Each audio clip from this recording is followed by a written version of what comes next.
everybody, and welcome to my first ever ranking video. These are videos that I have seen a lot of my YouTube peers doing, where they rank various movies from worst to best, or why would you do it best to worst? I don't know. And it was something that I never really wanted to do, but yeah, a little while back I put a poll on Twitter and I was asking people, you know, if you wanted to see ranking videos and trailer reactions and all the stuff I wasn't doing that all the cool kids were doing, and yeah, you said yes. So with the release of the trailer for episode 9, The Rise of Skywalker, which I thought was freaking amazing, yeah, I kind of thought, you know what, maybe it's time I did a ranking video. So I'm going to go through the list of all the Star Wars films that have been released from 1977 up until now.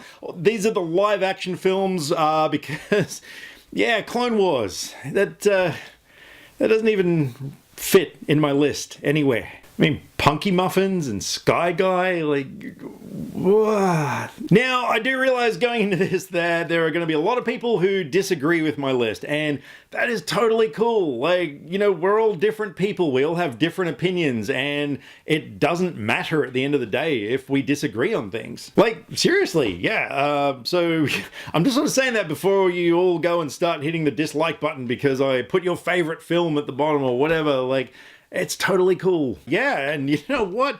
Why sit here talking about it? Let's just get straight into it. So at number 10, yeah, Attack of the Clones. You know, that was not a great film. And, you know, the thing is with all of these movies, like, there are good bits. Like, I don't think there's ever really been a terrible Star Wars film. There are good elements to a lot of these films, but yeah, so this one, it had some good moments. I mean, things like the water planet Camino I really loved. I loved the cinematography outside on the landing platform. There were some really amazing shots there. You know, the whole clone army thing. I like the concept of Anakin and Padme having this secret romance and, you know, all that sort of stuff. Like, and the very ending, like ending it on that wedding, you know, I really dug that scene because, you know, it was this thing that it kind of had a dark tone to it. You know, it's this thing, they shouldn't be doing this, and yeah, they're doing it, and yeah, I like that end shot. What else did I like? Yeah, Padme looked great in the white outfit. But look, other than that, yeah, this movie had so many things wrong with it. Aside from George Lucas's terrible directing, I mean, the performances in this film were just horrible. The dialogue was atrocious. Just the overall plot, like, it just wasn't great. And then we get into things that were really terrible about it, like 3PO's incredibly bad puns. You know, oh, this is such a drag, and whatever the hell else he said. When he was, you know, switched with the battle droid, I hated that. And I didn't even really like Yoda, like, flipping around and doing everything. Like, I don't know. I just never bought into Yoda as being this badass ninja. Like, I don't know. So yeah, look, like I said, while it did have some good elements, yeah, it is way down the bottom of the list for me. Coming in at number 9 is Solo, a Star Wars story. A movie that, look, it had potential, but in the end it was just a very unnecessary film. It was just this heavy delivery of like, hey, this is how this happened, and all these other things that you already know, this is how they all happen, and it's like, well, why? I mean, do we really need to know how Han Solo got his gun? Again, it had some good action scenes, and, you know, I thought Alden Ehrenreich was really good as a young Han Solo. But yeah, look, overall, you know, if they had just focused more on delivering a really cool story rather than how many Easter eggs can we fit in to explain things, yeah, that, it wasn't great. Coming at number 8 is episode Uno, The Phantom Menace. Look, when this film came out, man, you know, we never thought we were going to get another Star Wars film. You know, the original trilogy was just these 3 films, a self-contained story, and that was it. And then all of a sudden in '99, we get a new Star Wars film, and man, you know, I was lined up at Toys R Us for the midnight release of the new action figures.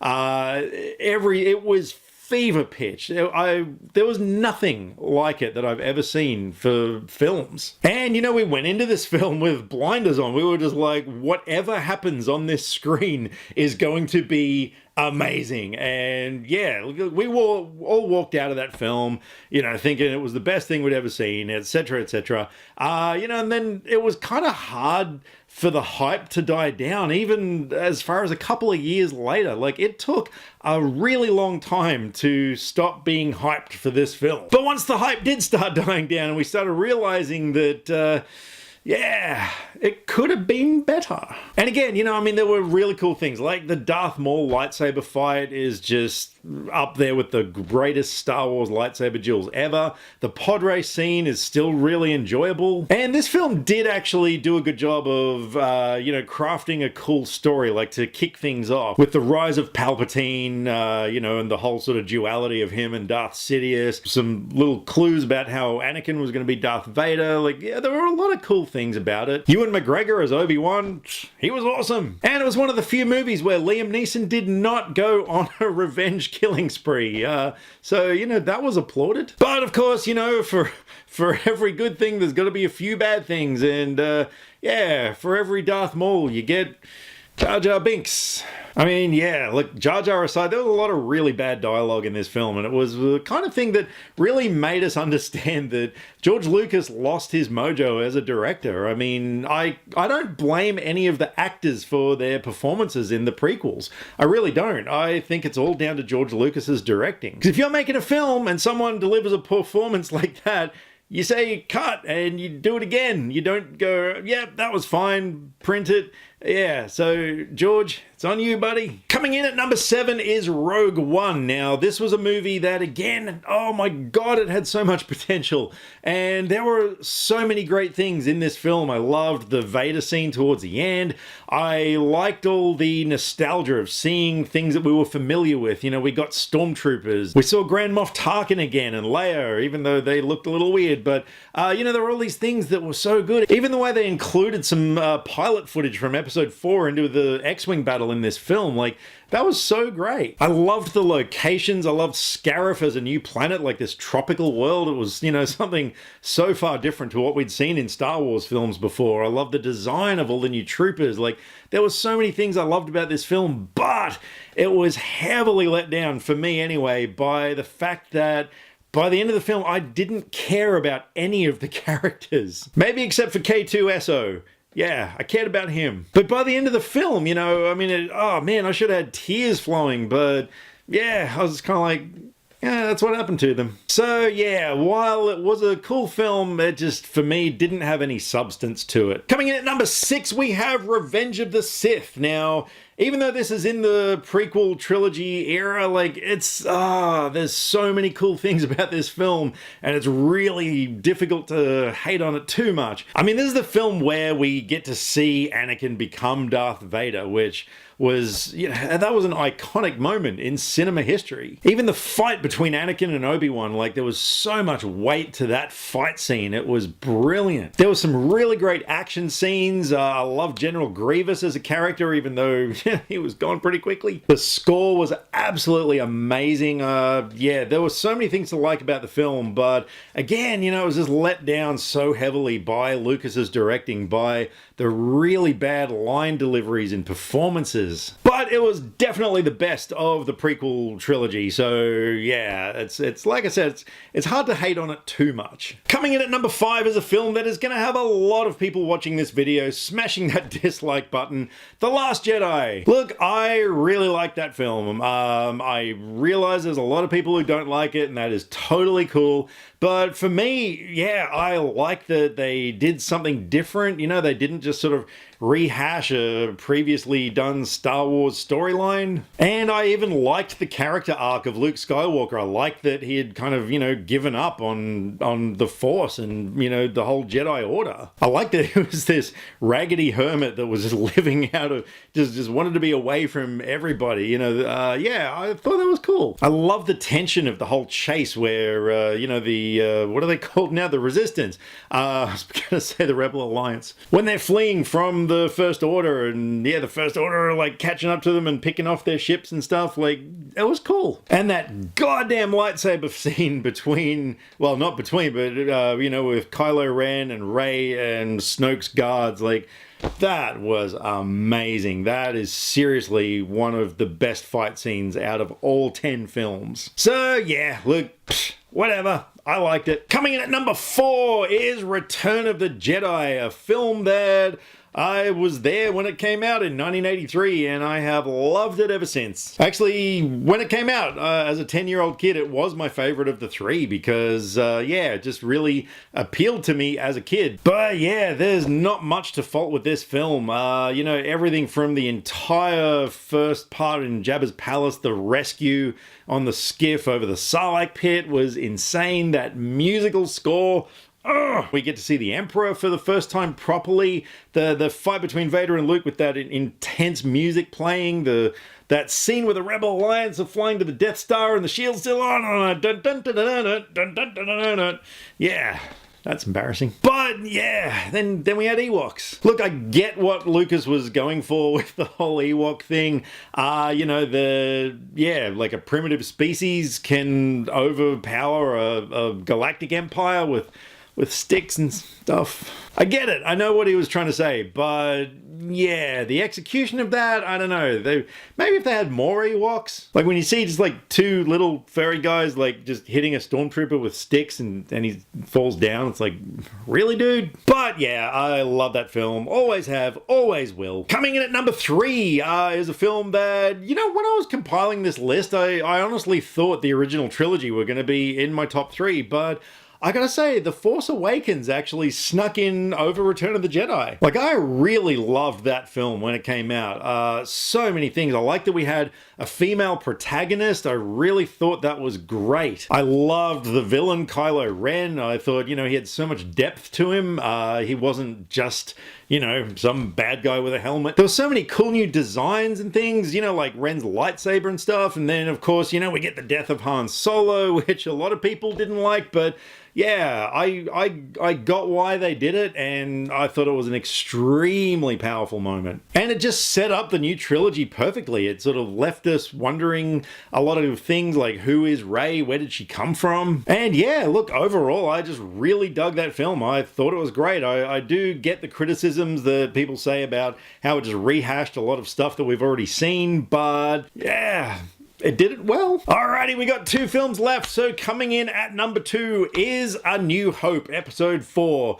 The first memory I ever had as a kid was seeing this film at the drive-in, and it basically changed my life. And not just my life, I mean, it changed cinema history. Like, this film was so groundbreaking at the time. It was so different to anything that had been traditionally done in sci-fi.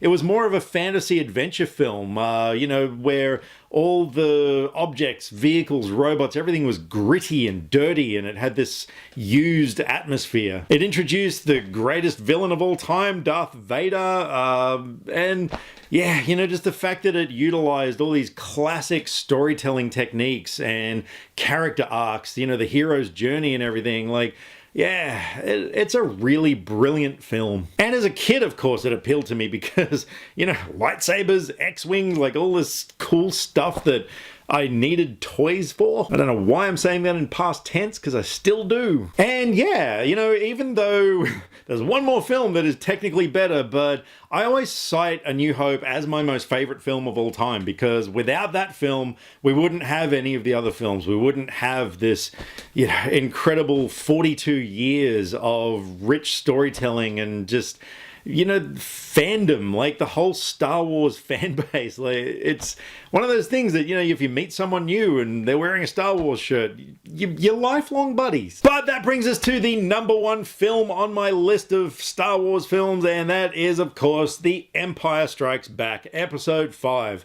A film that when it came out, and I was, how old was I? To carry the 3. 7! As a 7-year-old kid, like, yeah, I dug it because, you know, it was all my favorite things from Star Wars that had come back again, but yeah, there was something about the film that didn't quite connect with me then. And it wasn't until years later, you know, when I became a little bit more grown up than a 7-year-old kid, where I started to really tap into the deeper meaning of everything in this film and, you know, that sort of darker tone. And from a design point of view, everything in this film is amazing. You know, the ice planet Hoth, the the walkers, the snow speeders themselves, the costume designs, Cloud City, the corridors of Bespin, everything in this film is perfect. And overall, it's just the way that that film makes me feel now as an adult watching it. You know, it's just that kind of melancholy, somber sort of atmosphere that hangs over the whole film. Yeah. As an adult viewer, like, that is definitely something that I can more relate to. Alright, so that concludes all 10 live-action Star Wars films, ranking from worst to best. Thank you guys for watching. Yeah, this has actually been quite fun. I think I might have to do more ranking videos soon. And I would definitely love to know what you guys list in your favorite Star Wars films. So, by all means, hit the comments. You know, yeah, tell me, what are yours? And in the meantime, stay tuned for more movie reviews and stuff, and don't forget, if you haven't already, subscribe to my channel. There's a big red button down there. You can click it, and yeah, you'll be on board this incredible fun journey. I don't know, whatever. Anyway, just, yes, please click subscribe, and in the meantime, drop me some comments either here, Facebook, or Twitter. All the social media links are in the description below, because I like to talk about movies, and I would love to talk about movies with you. Catch you next time. Click subscribe to stay up to date with all the latest movie reviews. Skynet will be taking over any day now, so what have you got to lose? Nyah.